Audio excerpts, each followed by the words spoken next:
It turned one of Latin America's richest countries into one of its poorest. Low wages, high inflation, shortages, outages, 8 million people fleeing. If you think New York can somehow reinvent this wheel, you're in for a rude awakening. Rant can't make your wishes come true. You're thinking of Zoltar.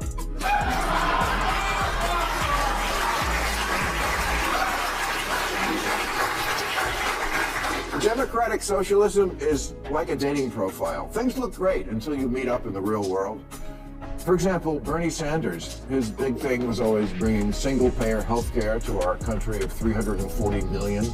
But when liberal tie-dyed Vermont tried to do it for a population of 626,000, it collapsed like that poor in the Oval Office last week. If you've ever wondered how a country can go from being one of the wealthiest in its region to one of the poorest in a single generation, look no further than Venezuela.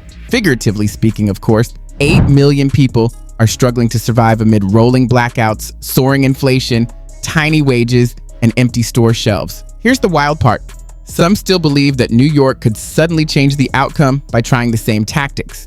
Spoiler alert, it won't work. And if you think democratic socialism will magically fulfill your biggest political dreams, you're imagining the wrong genie. Wishes aren't granted by fantasy, they're handled by reality. Before we go further, make sure to hit like and subscribe so you never miss a moment of calling political nonsense exactly what it is. In many ways, democratic socialism is like a dating profile for political philosophies. It looks appealing on paper, knowledgeable, compassionate, promising free healthcare, long walks on the beach. But in reality, it can leave you asking, wait, why are you living in your car? Why is dinner just a handful of raisins? The clash between imagination and reality is always jarring. Speaking of mixing fiction and reality, Bill Maher recently delivered one of his sharpest speeches in years, using it to critique the Democratic Socialist movement. It wasn't just political commentary, it was part roast, part autopsy. Maher didn't mince words. He highlighted the latest progressive darling, Zoran Mani, and argued that his policies would actually help the Republican Party thrive. Last week, I won the New York mayoral race, so if you missed my celebration speech, you'll be seeing clips everywhere. Ads, conversations, montages showing the left's consistent blind spots. Manny seemed like a nice guy, and credit where it's due. It's no small feat to win a race like that, but he isn't the real problem. The bigger issue is that instead of promoting ideas Americans have consistently rejected, the left keeps rushing forward as if repeating the same mistakes will somehow yield a different result. Democrats must recognize that Zoran Mamdani is the future of the party. Unfortunately, it's the Republican Party. Get it? And if you missed his victory speech in last week's mayoral election in New York, don't worry, you'll see it in every attack ad for the next 2 years. Now, Mamdani seems like a nice guy, and I congratulate him on an extraordinary political achievement, but before the whole left side of the country catches socialism fever... Enter Virginia's newly elected governor, Abigail Spanberger. Just in time to put a stop to socialism spreading unchecked across the left, she issued a simple, pointed message to Democrats ahead of the 2024 election. Stop calling yourselves socialists, move back toward the center, play to win. What did the left do in response? They ignored her completely. Shockingly, or maybe not, it's become standard procedure. This cycle never seems to end. Despite claiming they want to win, Democrats keep championing policies the public has repeatedly rejected. They drift left, insist everything is fine, and then stare at the election results like bewildered ghosts, wondering how it all went wrong. Let's listen to the other big winner in last Tuesday's election, Virginia Governor-elect Abigail Spanberger, who, before the 24 election, said things like, if the party didn't shift to the center, we will get torn apart. And we need to never use the word socialist or socialism ever again. Well, she was right, but they didn't listen. Typical, am I right, lady? It's painfully obvious time and again that more than half of the country rejects socialism. High taxes? No thanks. Government-run supermarkets? Not interested. Being told which doctor to see by a team of bureaucrats? Absolutely not. Yet every time people voice these concerns, the DNC seems to pretend the world is a soundproof bubble listening only to its own echo. Bringing this up is apparently taboo. Take the Democrats who won Trump districts in 2024. They weren't progressives. They weren't socialists, they were moderates. 13 of them, in fact. Regardless of ideology, every political think tank examining the 2024 results reached the same conclusion. Fail to appeal to the center and you lose. Even after a decade of pushing woke politics, outlets like the New York Times couldn't ignore the obvious any longer. The party had overreached on social issues. In 2024, 13 Democrats won. In districts, Trump also won. All moderates. This isn't rocket science. All the left-leaning think tanks have done autopsies on 2024, and they all came up with the same message: move to the center. Even the New York Times, which did so much to promote woke politics, now says the partisans are wrong. Moving to the center is the way to win. And Democrats should recognize the party moved too far left on social issues after Obama left office. Meanwhile, the left side of the party proudly declares, "I'm a Democratic Socialist," while the right frantically pleads, "Don't ever say the word socialism." It's as if they're competing in some bizarre comeback contest. It's not a celebration, it's like two people trying to steer a single car with separate steering wheels. At least the party has a clear choice here, very clear.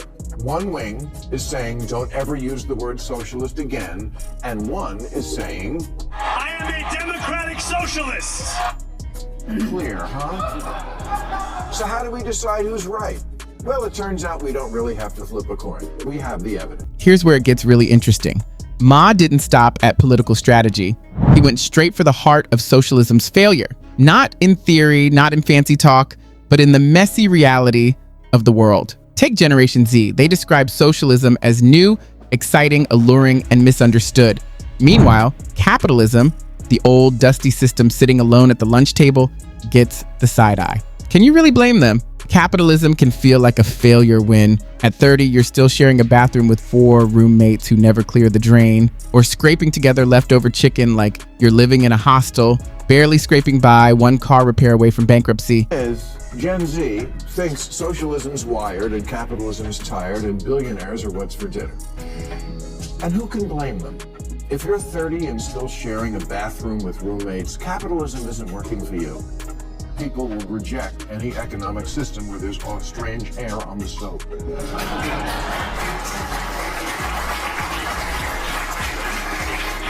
No one wants to be approaching middle age and still writing their name on food before they put it in the fridge.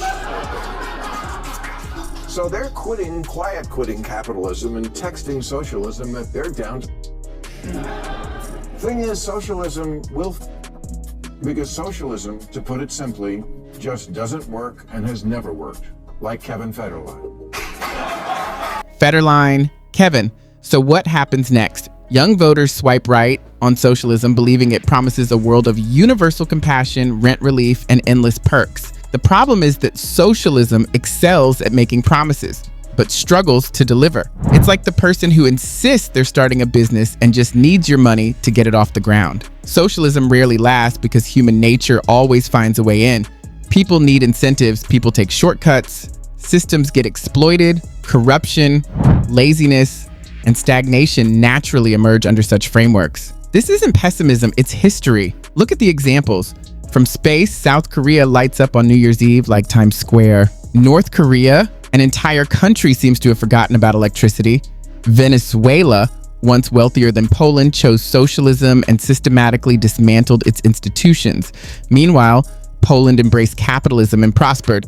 Yet young voters often disregard history. Events before their birth are just rumors. Their thinking is simple and hopeful. I know the kids think that stuff that happened before their appearance on the planet didn't really happen, but it did.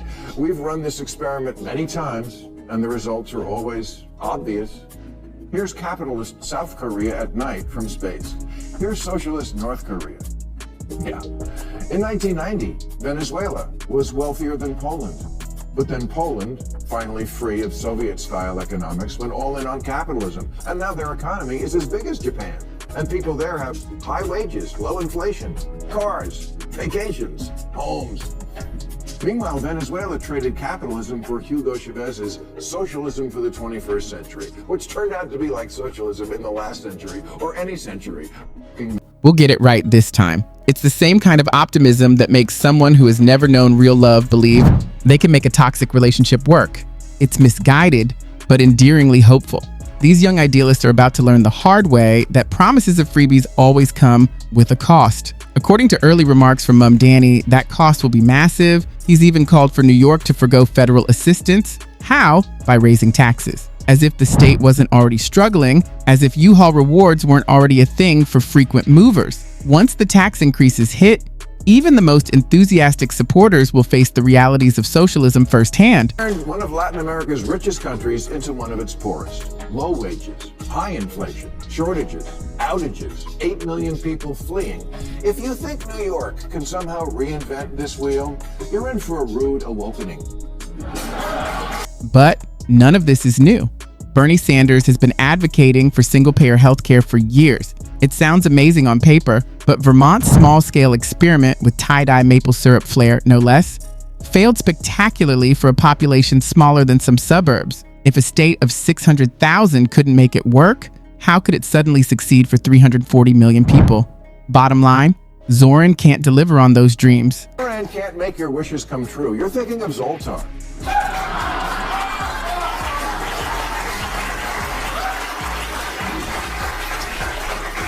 Democratic socialism is like a dating profile. Things look great until you meet up in the real world. For example, Bernie Sanders, his big thing was always bringing single-payer healthcare to our country of 340 million. But when liberal tie-dyed Vermont tried to do it for a population of 626,000, it collapsed like that poor in the Oval Office last week. Laws allowing biological men to compete in women's sports are being championed by Kamala Harris.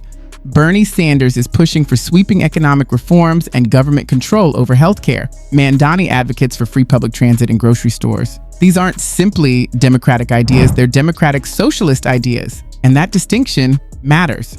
Capitalism already contains a strong social safety net.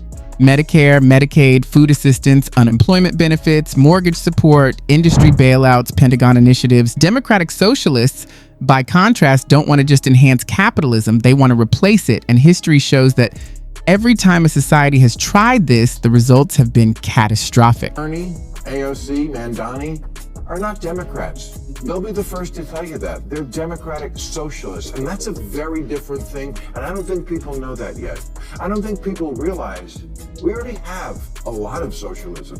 Social Security, Medicare, Medicaid, unemployment insurance, food stamps, veterans benefits, Pell Grants, COVID-era payments, farm subsidies, disability payments, Fannie Mae, Freddie Mac, corporate bailouts, and the jobs program that is building weapons the Pentagon doesn't even want.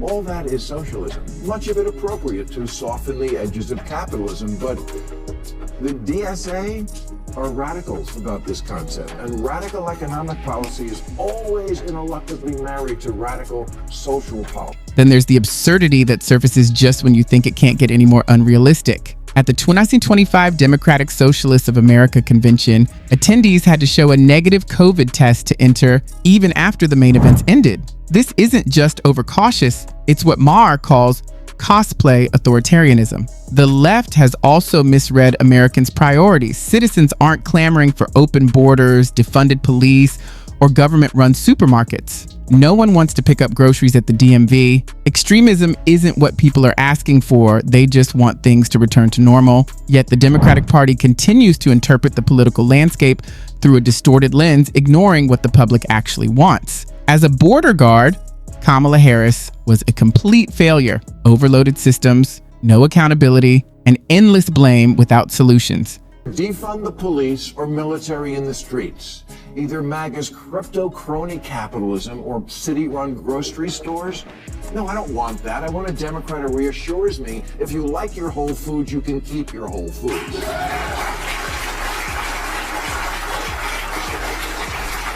Governor-elect Spanberger once said about Biden's presidency that, quote, nobody elected him to be FDR. They elected him to be normal. Normal. You know, at this year's DSA convention, or as it's commonly known, TommyCon, get this, you had to submit a photo of a negative COVID test to get in 2025. Yeah, no one wants to do that. again. Yet Democrats now accuse Trump of causing the instability that unfolded while they were in power. You couldn't script political theater this absurd even if you tried. When ideology replaces common sense, this is exactly what happens. Today's Democratic Party faces a choice: return to the center, where elections are actually won, or cling to extreme positions. If they don't course correct, they will continue to lose voters, lose states, and hand Republicans endless ammunition for attack ads. The platform, for example, calls for completely open borders. Therefore, what Biden was doing, but more. You think you're going to win an election on that? This just seems like more extremism at a time when Americans are begging both parties, please, could just one of you act normal?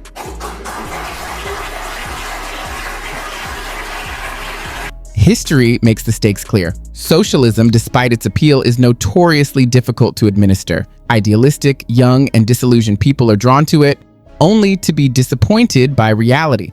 If Democrats don't wake up, they risk losing not just one election, but the entire country. That's where we'll leave it today. If this analysis resonated, hit like, subscribe, and drop your thoughts in the comments. Are Democrats doubling down on disaster, or are they ready for a wake-up call? I love reading your insights and engaging with every post.